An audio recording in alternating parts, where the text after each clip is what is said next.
Today on the podcast, we have Chris Mahoney, the Vice President of Marketing, and Mark Stanczak, Assistant Marketing Manager of eCommerce from Enjoy Life. Enjoy Life is one of my favorite brands and is also one of our clients.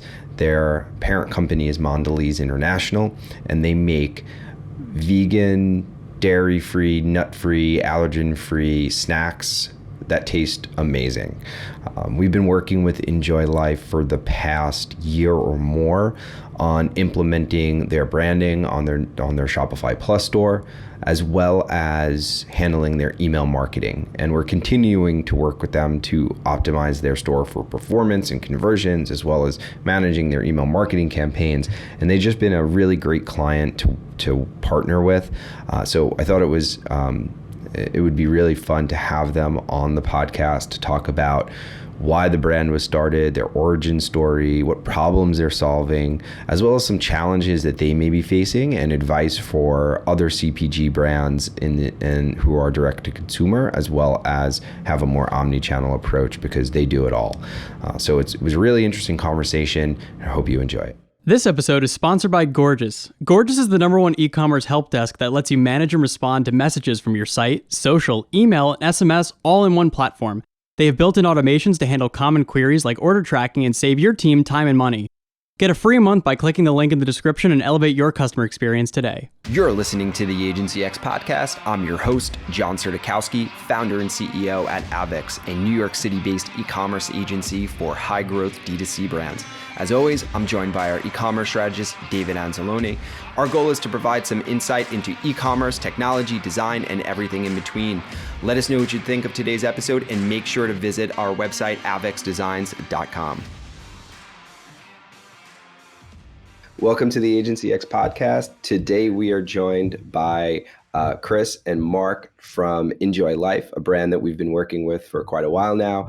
Also a brand that I'm a huge fan of for some years. Me and my wife always have Enjoy Life in the kitchen. So I'm super excited to have you both on the podcast. Welcome. Start off with some introductions. Chris, if you'd like to go first. Yeah. Hey, John. Thanks for having us. I'm excited to share some time with you. We've really enjoyed the partnership with Avex for the last year. It's been just an amazing partnership. You've really raised the bar on our brand. I am the head of marketing for Enjoy Life.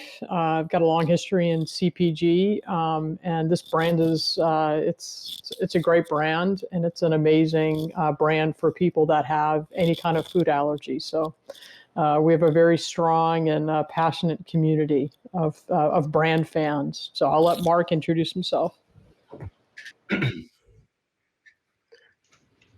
Excellent. Hey, John. Good to see you again. Thanks for having us. I've been looking forward to this. I've been with Enjoy Life since late 2018, and I'm the assistant marketing manager for e-commerce. So a lot of my day-to-day is focused on our digital experiences, whether that's our website or any of the digital advertising that funnels through our site, getting folks to experience some of the brand, even if they haven't been able to touch the packaging in store yet. So that's in a nutshell what I do. Excellent. No, it's great to have you both on. And like I said, I've been a huge fan of the brand for a long time. And I love the rebrand that you did, and I'd love to talk a little bit about that. Before we get into some of the specifics, Chris, if you could tell us a little bit about Enjoy Life. Although it's a very popular brand, some of our customers, some of our listeners might not be customers yet and might not be familiar with it. If you could tell us a little bit about the brand's origin, what problem the brand is solving, why it was started, just a little history there. Would love to learn a little bit more. Yeah, the brand has been around for 20 years now, as of September of 2001. So it's funny. It's sometimes I laugh and think it's like a 20-year-old startup with some of the challenges that we still face after that many years in the market. We started. The gentleman who started the company really came up with this idea of gluten-free foods and snacks, and he wanted to be more than gluten-free. He wanted to be free from a lot of other allergens. So if you think about 20 years ago, he's kind of at the forefront of this free from space that we occupy now, as well as another a bunch of other brands. But that's how it started. It was basically creating snacks that were gluten-free and free from things like nuts and dairy and eggs, et cetera. And we are a brand that is free from 14 allergens. So our purpose and the reason we exist is to give people who have any kind of food allergy options that taste amazing and make them feel part of the group, that they can still have cookies and brownies and chips and chocolate, even though they have some type of food allergy. They can still be part of the social crowd enjoying common snacks like that. So that's really who we are and what we're all about. And for us, like, our target consumer is a food allergy family. Someone in the household has a food allergy. Some could be life-threatening, some could be just sensitivity, but regardless, there are ingredients that they consciously avoid in their daily diet and in their shopping behavior. Yeah, that's a good point. And I would also add to that, especially having, a young kid at home in school. Kids are not allowed to bring in a lot of different snacks into school. So even if you don't have an allergy at home, like my wife is gluten-free. She is a gluten sensitivity, so she can't eat gluten. So she loves those products, and she's vegan. So it's very difficult to go to restaurants. But more so, like, having kids at home, like, you can't bring in most snacks. Most snacks, they don't even allow you to bring into school, especially healthy snacks, because they have nuts in them, or peanut butter, or any kind of nut butter. And we're just so confident once we buy Enjoy Life, we know that my kid can bring it into school and he's not going to get sent home and not be able to eat his snack. Yeah. So I think even not having it in the home, but also for schools, I think that's a big problem where completely allergy-free products could shine.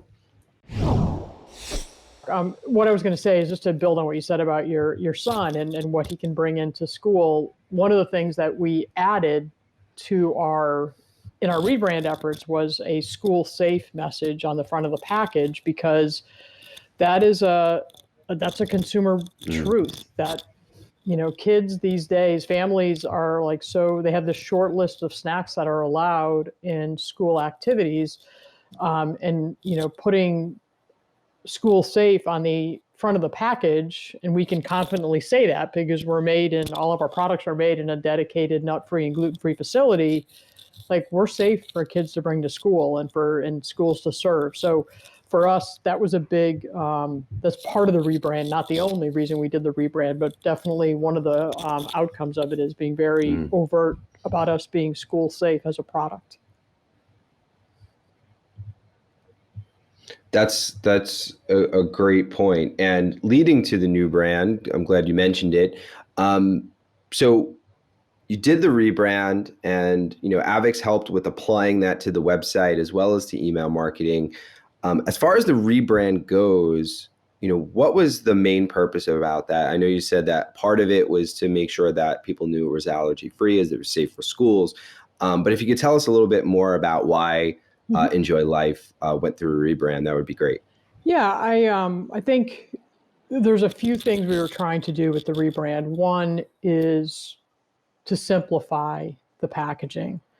Our previous package had a lot of messages, and not necessarily all of them were highly relevant to our target consumer.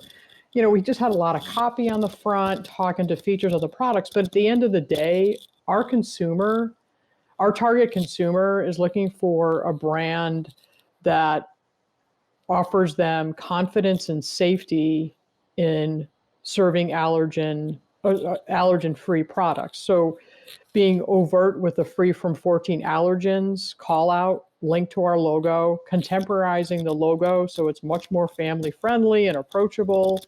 As I mentioned, school safe and certified gluten-free and non-GMO project verified, being very, more clearly called out in the packaging. on the front panel versus what it used to look like before. We had a lot of certifications like up in a banner area on our old packaging. And honestly, John, some of them weren't as relevant to our target consumer as the ones I just mentioned are. We also made a very, very concentrated effort to show appetite appeal. The product photography on this new packaging is, it really is phenomenal. I mean, the design agency that did this work for us, we're very proud of it because of the assets and the brand value that they brought, the value that they brought to the brand in this packaging. And, Avex obviously did a phenomenal job taking the assets in that new brand design and totally updating our website, and all of the email marketing is integrated with all of those new design assets, and we just are presenting a just much more friendly, approachable, and simplified brand image to our target consumer, and we're thrilled with it. Awesome. No, that's great. And I could definitely see from the website, from the packaging, seeing the actual product and having that, like you said, appetite appeal, super important, especially when people hear gluten-free, nut-free, dairy-free products. Immediately their mind goes to, well, it's not going to taste good. But when you see it and when you actually taste it, it's a world of a difference.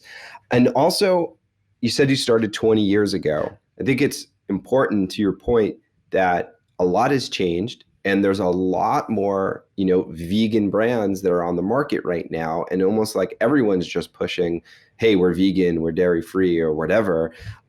It's hard to rise above that noise. So I think that was an extremely smart shift to kind of go back to your roots and make sure that it's, look, we're vegan, we're dairy free, we're gluten free, but more importantly, we're allergen free, and you taste good. So I think that is a big differentiator and an important shift.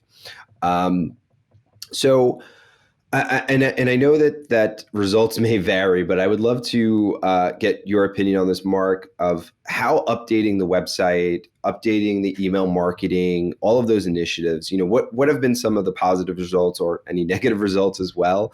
Would love to learn a little bit more about how this brand reshift as well as any initiatives on the website or email. How has that impacted the business? Yeah, sure. So one of the things that I love about the rebranded assets, and I hope you have a good editor, because there's going to be a lot of ums and ahs coming out of me. Apologies for that. Okay. Yeah, obviously, when it comes to logos or styles or photography, a lot of that can be subjective. I love the new look.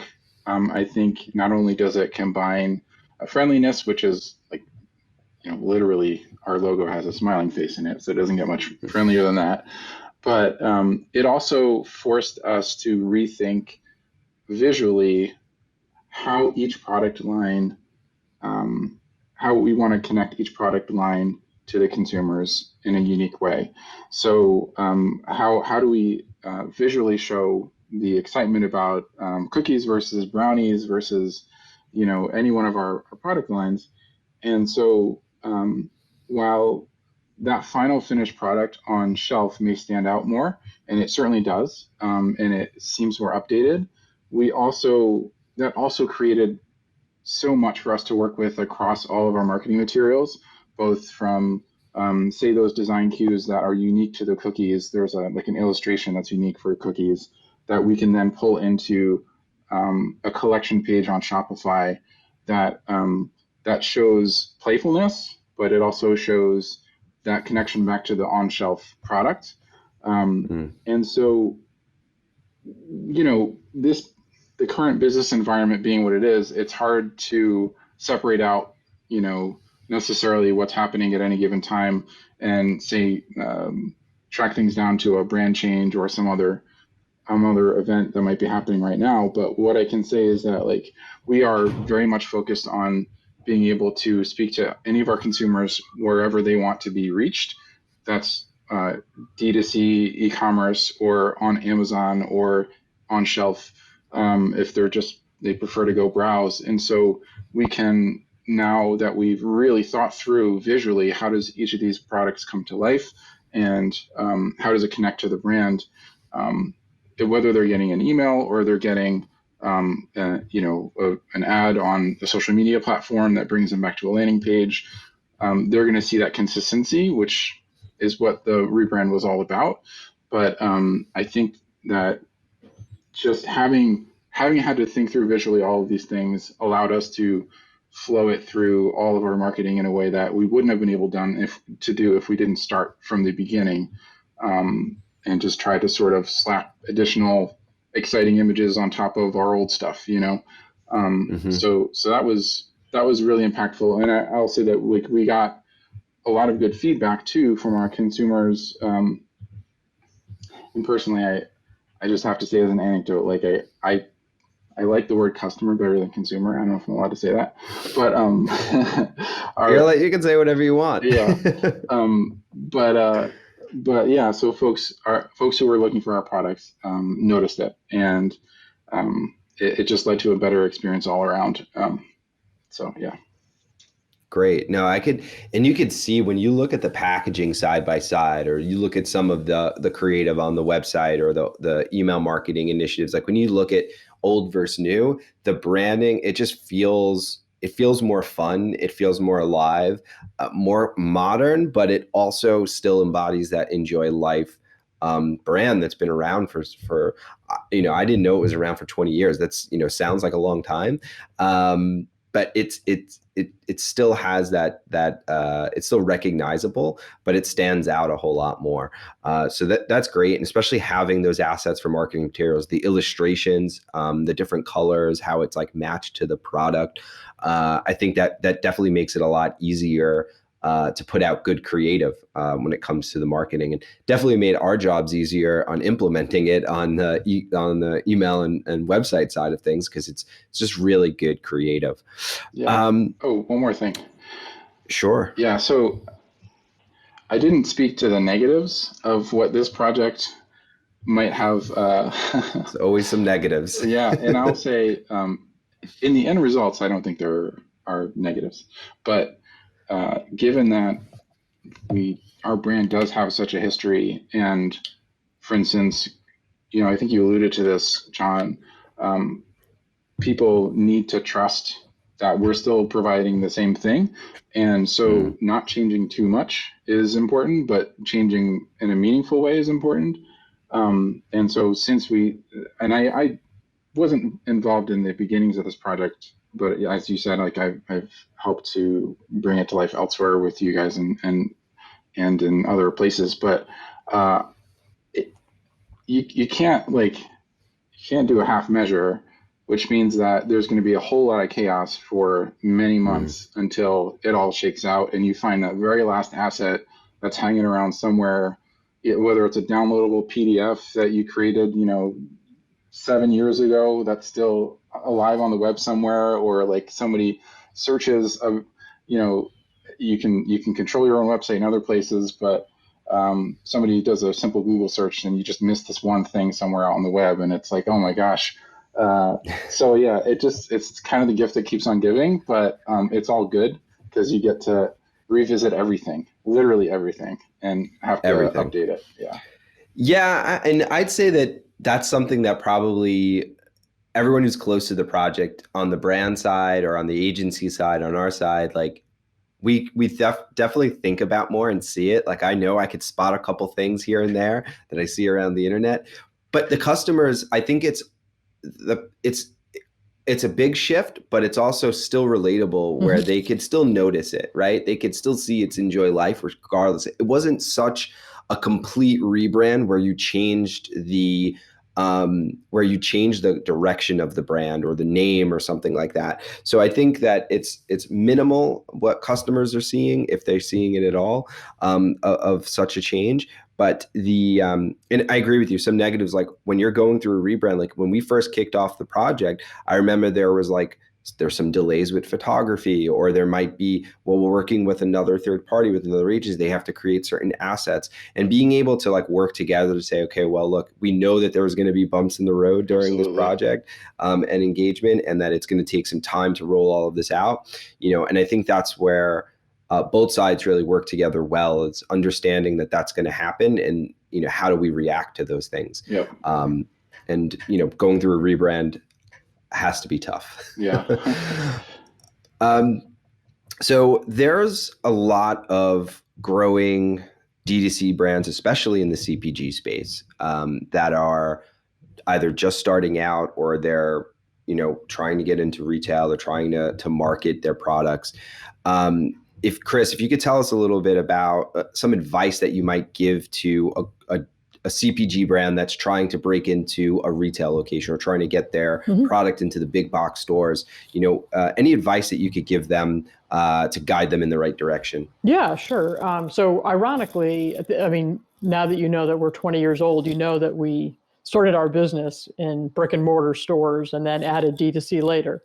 But for brands that start in D2C, it's definitely hugely challenging to get that first retail brick and mortar win. And I think, like, based on my experience as a marketing person in CPG, I think there's a few lessons learned on this. One is, know what your brand's purpose in life is. Why is it there? What consumer need is it fulfilling? Be able to speak to that without having to read it on a slide, but be able to speak to your brand in a passionate way with the buyer. And then related to that, be able to bring to life who your core consumer is, because the buyer needs to realize that this brand that wants distribution, their core consumer is shopping in his or her store. Because if you talk about your brand and the buyer can't understand who your consumer is and how that relates to their shopper, like, you're going to fail. So those are two kind of key things that the brand representative, the salesperson, whoever it is that's representing this brand to try to get distribution, really understand who you are, and how you can help the retailer understand who your competitive set is, right?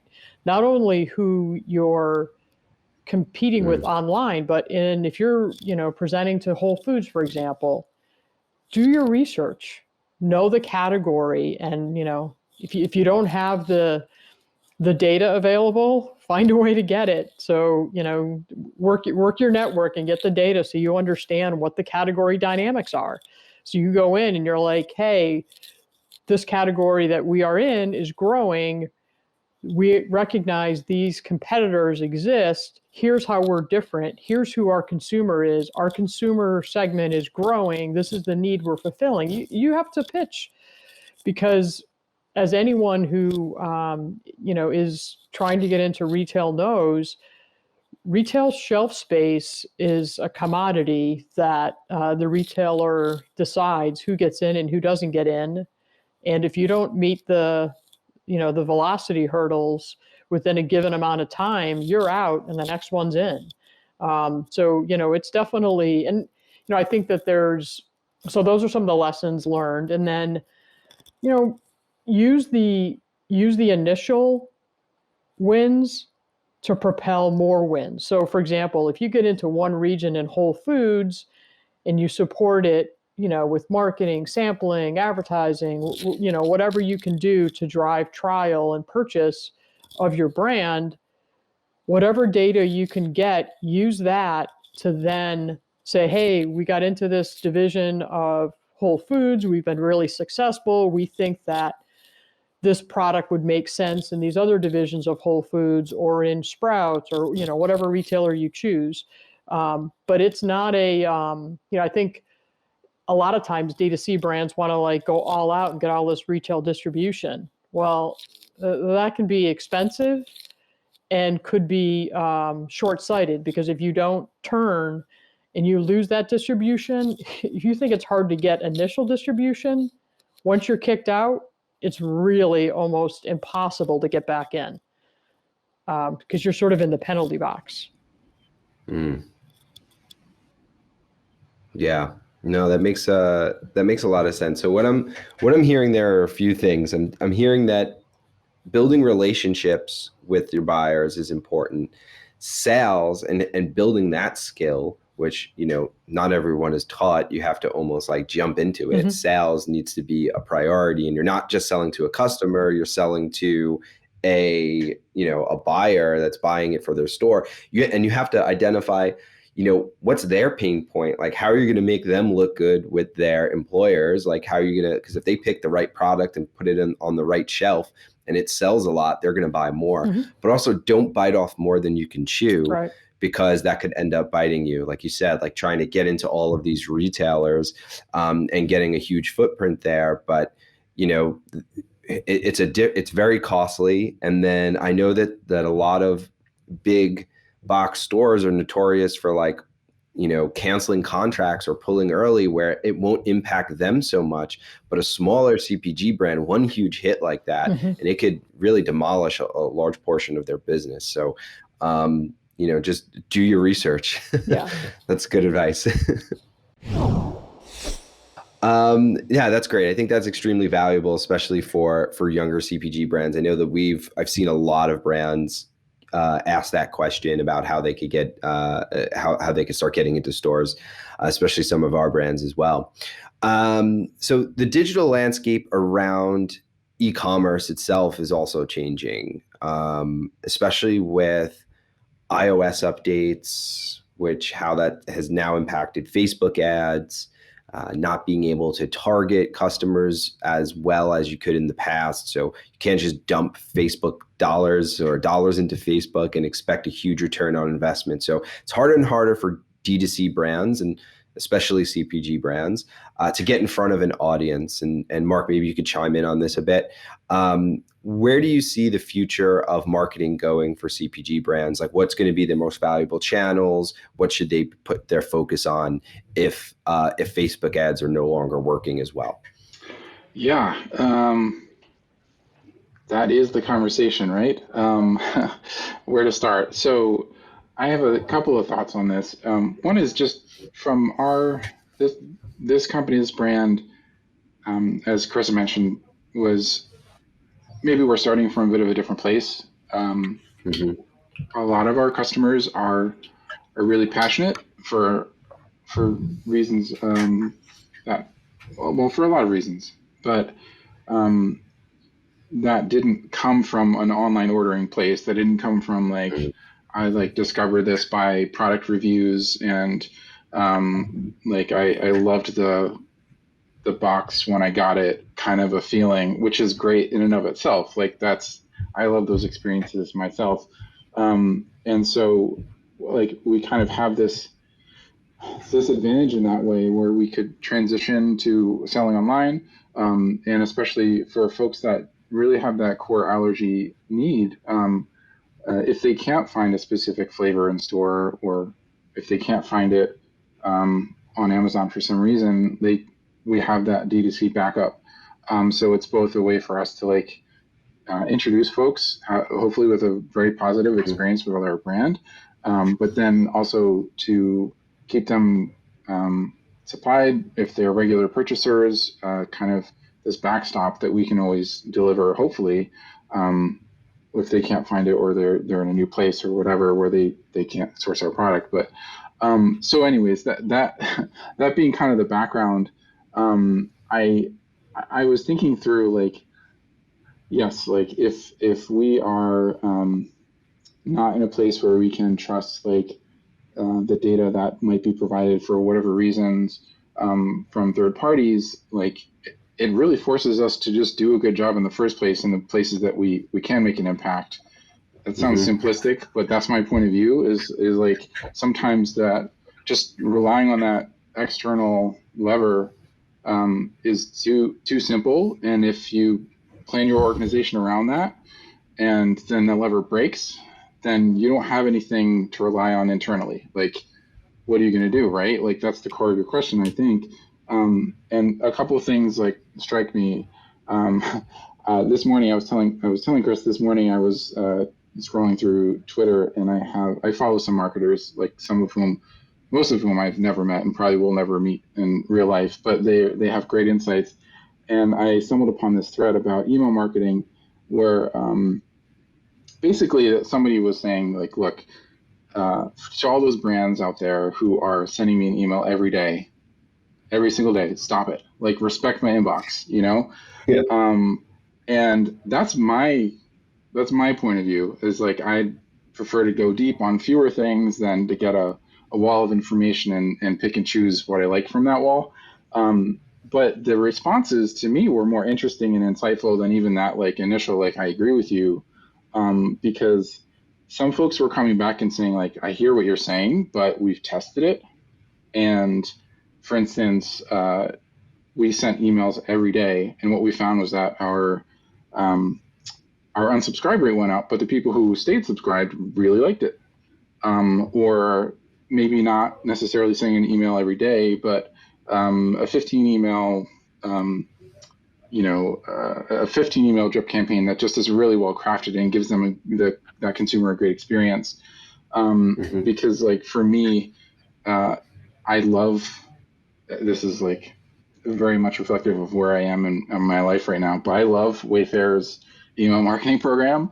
And although I order in, company that sells like home goods, furniture, stuff like that, but I probably only order from them once or twice a year. But because their emails are so engaging and so clever and just, fun to look at, like, I'll get back to the site. And they combine that with good personalization such that they're always on point with something that I browsed last week. It's that combination of personality and fun, and combining that with potential purchase intent, that, like, you can only do that in-house. Like, I mean, with agency partners and whatnot, but like, you don't need Facebook to tell you any of that stuff. No. And just one more anecdote on that, like, all of that was interesting to me from this Twitter thread. Like, yes, like, for some brands, every day an email being sent works for them and for their consumers, which is the more important part. But that's not Enjoy Life. Like, we have a few dozen products. Like, we can't keep you coming back for different stages of your life. After you've moved in, you need, first you need your welcome mat, and then, 2 years later, you need the crib or whatever. Like we have a much more limited set of products. So I do think our email subscribers want, like, more in-depth content, more trusted content that's better curated. But some segments, maybe folks who really like the recipes, they do want regular engagement. So you can know that about your own consumers, and if you know it, then you can build that experience yourself. So I don't think I really answered how to.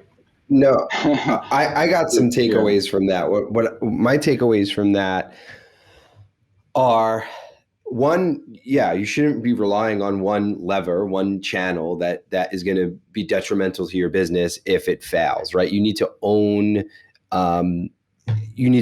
your, for lack of a better term, own your customers, being like, hey, they're subscribing to my brand or our brand. They're not just on some other channel. And another part of that is just like good brand building. So like when you talk about like knowing who your brand is and knowing who your customers are and being able to personalize things for them, that's just like focusing on community and branding, and something I talk about a lot. And the brands that do that, like yours, are the ones who are not as impacted from, one channel, social channel that is not providing the best data now, or it's not allowing you to target more. Why? Because you have loyal customers and you've built a real brand. That's something that, is probably going to take younger brands a longer time now, but it is something that they need to focus on. And yeah, some of our customers send out an email a day, very large stores with tons of product. Like one of our clients, they're a fashion brand, global fashion brand, and they have hundreds and hundreds of products. But to them, it's more like, hey, if we send out 1 or even 2 emails a day, it's gonna be more profitable if they don't. But they're not as concerned with, having a smaller product category where they need to have a relationship over the course of many years. So I do hear what you're saying. And my takeaway from that is focusing on brand building, focusing on content, focusing on the relationships you're building with your customers, so that they could recognize your brand. And also, if you decide to send out an email a day, that they love you so much that they probably won't even mind. Hopefully, yeah, that's the goal. Okay, cool. Chris, do you have anything to add to that, or certain ththings that might work for this new landscape that we're in? No, I think Mark covered it really well. I think one of the things that we like to do, and Mark really is at the forefront of this with our agency partners, is like always looking at testing new things, new channels to reach our consumers, new types of content. And, in the world that we now live in, marketing has and will continue to be a very iterative test and learn process where, what worked last week doesn't necessarily work to engage your consumer. They've moved on and they're looking for something new. And I think for us, even as a 20-year-old brand, which in some minds is old, but in some minds, like huge companies, we're still young. I love that we have a team in our marketing team that like wants to learn new things and wants to learn what's out there and test and learn. We're very much in that mindset. Every bit of our marketing spend is in digital. We don't do any traditional advertising. So that's by design, and we, with the new brand presence that we have and all of the work that our agency partners help us with, we're very optimistic on the future. I guess the last thing I'll leave you with, John, knowing that you and your family are huge fans, is that we are launching a bunch of new items this year that we need to get in your hands. We've got some new cookies and some that are out now, and some new lentil chips coming soon. So we owe a care package to John and his family. So we'll follow up on that in the next week. But some great stuff that's coming to stores very soon. Awesome. Yeah, my wife is obsessed with the little chocolate chips. She literally just eats them out of the bag as a snack. Oh, that's awesome. I like the cookies and the breakfast bars, the ovals. But huge fans of it. I would definitely appreciate that. I'm looking forward to the lentil chips. But I think we covered everything today. Chris, Mark, thank you so much for joining. Yeah, thanks for having us. Glad to have you on, and hopefully we could have you on again. Okay, thanks a lot, John. Thanks, John. All right. Thanks, everyone.